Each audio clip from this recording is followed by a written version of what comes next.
Hi నేను సతీష్. ఈ వారం భరణి గారి కుటుంబంలో ఏకంగా 5గురు నామినేషన్లలో ఉన్నారు. సో ఆ కుటుంబం నుంచి ఒక సభ్యులైతే ఆ మెంబర్షిప్ని వదులుకోవాల్సి రాబోతోంది. ఈ సీజన్లో ఈ వారంలో అర్థమవుతూ ఉంది. మరి భరణి ఒక్కొక్క వారం ఒక్కొక్కరిని కూడగట్టుకుంటూ తన కుటుంబాన్ని అలా అలా అలా అలా పెద్ద చేసుకుంటూ వచ్చారు కదా.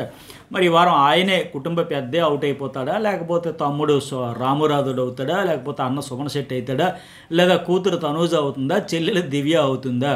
వీళ్ళందరూ మొత్తం 6గురు ఉంటే 5గురు కుటుంబ సభ్యులు, ఒక డీమన్ పవన్ మాత్రమే ఫ్యామిలీ ఫ్రెండ్ తప్ప అతను మాత్రమే కాదు. సో ఈ ఫ్యామిలీ ప్యాకేజీలో ఈసారి ట్విస్ట్ అయితే ఉండబోతుంది. సో ఎవరు వెళ్ళిపోయినా నిజంగా భరణికి బాధాకరమే. నీకు ఒక కన్ను ఇష్టమా, ఈ కన్ను ఇష్టమా, ఈ కన్ను ఇష్టం అంటే ఏం చెబుతాడు? సో తనూజ ఇష్టమా, దివ్య ఇష్టం అంటే 2 కళ్ళు ఇష్టం అంటాడు. అట్లాగే సుమన్ అన్న కావాలా, రాము తమ్ముడు కావాలంటే మా అన్నదమ్ముల అనుబంధాన్ని విడదీసేస్తే ఎట్లా అంటాడు. సో మరి ఎట్లా? మరి సరే వీళ్ళందరూ ఎందుకులే, కుటుంబ పెద్దగా ఎన్నాళ్ళు కాపాడుకుంటూ వచ్చాను కాబట్టి నువ్వే వెళ్ళిపోతావంటే ఏమో, వెళ్ళిపోతే వెళ్ళిపోవచ్చు. నా వాళ్ళ కోసం ఆ మాత్రం త్యాగం చేయలేనా? నేను అసలే ఇన్ని రోజులు హెల్ప్ చేస్తూ చేస్తూ చేస్తూ చేస్తూ కుటుంబాన్ని భుజాల మీద మోస్తూ మోస్తూ మోస్తూ సీజన్ ఎక్కడికో తొక్కేసుకుంటూ వచ్చాడు కదా. సో రిస్క్ జోన్ ఉందా అంటే మరి ఎవరికి ఉంది, ఎట్లా ఉందని కూడా చెప్పేద్దాం. ఇది మాధురిని అయితే నిజంగా బిగ్ బాస్ ఇందుకే పంపించడం అనిపించింది. ఆవిడ ఆయాష వచ్చి మెయిన్ ఈ సీజన్ ఇంకా ఎలివేషను ఎమోషను వచ్చి ఆడియన్స్ కనెక్షన్ రాకుండా పోవడానికి కారణం ఈ బాండింగ్స్. అవి ఆర్గానిక్గా వచ్చినవి కాదు. ఇప్పుడు మనం చాలా రోజులు చూస్తూ ఉన్నాం, తను సంజన అండ్ ఇమాన్యుయల్ తల్లి కూడుకన్నా అది ఆర్గానిక్గా వచ్చింది. అది అంత ఇబ్బడిగా అనిపించట్లా. అంటే ప్రతి సీజన్లో ఉంటాయి, ఒకరితో ఒకరికైతే ఓకే, 10 మందిలో 7గురితో నీకు బాగుంటుంటే ఆఖరి కొత్త వాళ్ళు వచ్చినప్పుడు కూడా మళ్ళీ అదే పులిహోర కలిపేసి ఆయాష నా చెల్లి బయట నా చెల్లి ఉంటుంది, నా చెల్లిలాగే నువ్వు ఇప్పుడు వచ్చి అన్నాన్ని బాండ్ కలిపి నేను ఎలాగమ్మా నేను తీస్తాను బంగారం అని మళ్ళీ ఆవిడ్ని ఈ పొగడతల్లో ముంచేస్తూ వచ్చిన వాళ్ళతో కూడా కొత్తగా చుట్టారకలు కలిపేసి వరసలు కలిపేసి ఇంకేముంటుంది ఆట. సో మొత్తానికి ఆడియన్స్ అయితే విసిగిపోయారు. ఒకప్పుడు ఏంటంటే 3 వారాలు ఫస్ట్ 3 వారాల్లో అతన్ని ఎక్కువగా మిస్అండర్స్టాండింగ్ చేసుకున్నారేమో అనుకొని ఎక్కువ మంది ఆడియన్స్ కూడా కనెక్ట్ అయ్యారు. అట్లాగే ఏంటంటే ఆయన కూడా మాట పడ్డాడు, ఎక్కువగా టార్గెట్ చేశారు. ఊరికే అవసరం ఉన్నా లేకపోయినా అనవసరమైన మాటలన్నీ ఎక్కువ ఆడేశారు కనుక ఆ సింపతి వచ్చింది. ఇప్పుడు ఏంటంటే సింపతి పోయింది. ఎందుకంటే బేసిక్గా భరణి ఫైటర్ కాదు, ఫైటింగ్ ప్లేయర్ కాదు, సేఫ్ ప్లేయర్స్ని ఎవరు టార్గెట్ చేస్తారు? సో ఆయనకి అసలు నామినేషన్కి పాయింట్లే లేవంట. 6 వారాలు ఆట అయిన తర్వాత 6వ వారంకి వచ్చిన తర్వాత ఆ బాల్ ఇస్తామో ఎవరు నామినేట్ చేస్తారని వాళ్ళు కంటెస్టెంట్స్, వైల్డ్ కార్డ్ కంటెస్టెంట్స్ అడిగితే నాకు ఎవరిలో పాయింట్లు లేవంట. మరి ఎవరికి ఉండవు పాయింట్స్? సేఫ్ ప్లేయర్స్కే ఉండవు కదా. లేకపోతే నీ చుట్టూ 9 మంది ఉంటే అందులో 7గురు నీకు చుట్టాలు బంధువులు అయితే కుటుంబం అంతా అయితే మరి ఎట్లా ఉంటాయి పాయింట్స్? ఇలాంటి గేమ్ ఉంటే కష్టం కదా. సరిగ్గా ఓవరాల్గా ఎవరు ఎట్లా ఉన్నారు మరి ప్రస్తుతానికి ఏంటంటే తనూజ ఒక 30% ఓటింగ్, ఒక 1% పెరిగింది. ఈ అమ్మాయి కూడా తీసుకుంది, వాళ్ళు వచ్చి చెప్పింది ఫీడ్బ్యాక్ని. మార్నింగ్ ప్రోమో కూడా చూసాం కదా, ఆవిడ మాధురి వచ్చి ఇట్లా వెనక్కి వంగి మరి నాన్న ఏంది రచ్చ అని ఇలాంటివి కావచ్చు. ఆయాష వచ్చి నామినేషన్లో చెడుగుడు ఆడుకోవడం కావచ్చు, నీకు ఫేవరిజం అవుతుంది, నీకు సపోర్టర్స్ ఎక్కువ అయిపోయారు, నువ్వు ఇంకా నాకు కావాలి సపోర్ట్ అక్కర్లేదని ప్రూవ్ చేసుకోవాలి, నీకు నిజంగా సపోర్ట్ చేయకపోతే నేను ఇప్పుడు చూస్తా ఉందా లేదో అని తేల్చుకోవాలని లెక్క ఆ బెడ్ టాస్క్లు సపోర్ట్ చేస్తారు. అట్టగే నువ్వు ఎప్పుడు అడిగావంటే ఆ అమ్మాయి మర్చిపోయినా సరే నేను గుర్తు చేసి చెప్పే కదా, ఆ ఇసుక టాస్క్ అయిపోయిన తర్వాత జలస్ ఫీల్ అవుతున్నావు దివ్య విషయంలో అనేటప్పటికి ఎప్పుడు ఎక్కడ ఒక ఎగ్జాంపుల్ చెప్పినా మర్చిపోయింది. కానీ ఇసుక టాస్క్ అయిపోయిన వెంటనే వచ్చి భరణి కూతురు వచ్చి తండ్రి బకెట్లో పోసి ఇసుక బకెట్లో పోసినట్టుగా లేదు నాకు గుండెల్లో పోసినట్టు ఉందన్న డైలాగ్ చెప్పిన తర్వాత మీరే నాన్న ఆ బాండ్కి స్పేస్ ఇచ్చింది, మన బాండ్కి బ్రేక్ ఇచ్చింది, సో నా వల్ల ఏమీ తప్పు లేదు నాన్న, మీరే ఆ దివ్యని ఎంకరేజ్ చేసి ఆవిడ బయట ఆట చూసి వచ్చేసి మన బాండ్ బాగుందని మన మధ్య ఆవిడ దూరింది. సో అవన్నీ చెప్పడం వల్ల అవన్నీ ఆవిడ ఎగ్జాంపుల్ మర్చిపోయినా సరే నువ్వు జలస్ ఫీల్ అవుతాను, నువ్వు ఈ బాండ్స్తో ముందుకు వెళ్ళిపోవాలి, ఒక అన్న కూతురు ఇవన్నీ చెప్పడంతో కూడా తనుజ కూడా రియలైజ్ అయింది. వాస్తవానికి ఇంత స్ట్రాంగ్ ఫీడ్బ్యాక్ వస్తే కోలుకోవడానికి తేరుకోవడానికి కనీసం ఒక 3 రోజులైనా పడుతుందేమో అనుకున్నాను. కానీ వేగంగానే నిన్నంతా బాధపడింది, ఆలోచించి ఇంకా ఒంటరిగా ఉంటే నెగిటివ్ ఆలోచనలు వచ్చేస్తేనే పనుల్లో మునిగిపోయిందంట.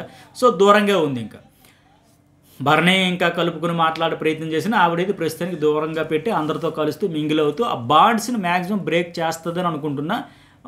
డే బై డే అలా అలా అలా ఆటలో మునిగి గ్యాప్ ఇవ్వచ్చు. ప్రస్తుతానికి ఒక 1% మార్నింగ్ కంటే పెరిగి 30% ఇట్లా ఉంది.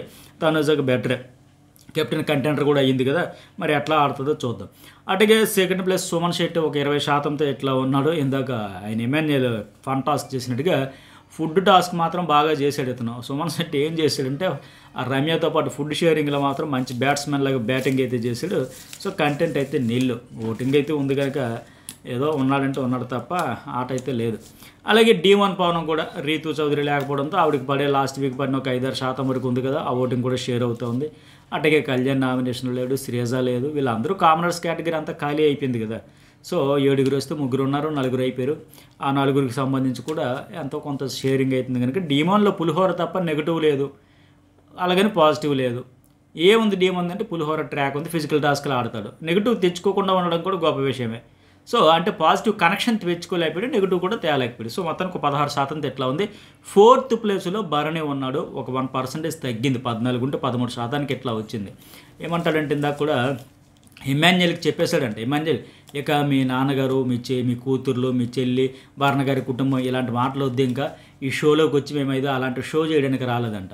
ఇప్పటికే తత్వం బోధపడిందా భరణికి.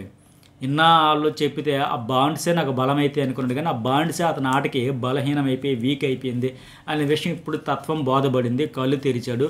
వాటిని దూరం పెట్టలేక, ఇంకా డైరెక్ట్గా చెప్పలేక అతడు వచ్చి తనుజ నీ గేమ్ను వాడు, 3 నెలల షో ఆల్రెడీ 1 మంత్ అయిపోయాయి.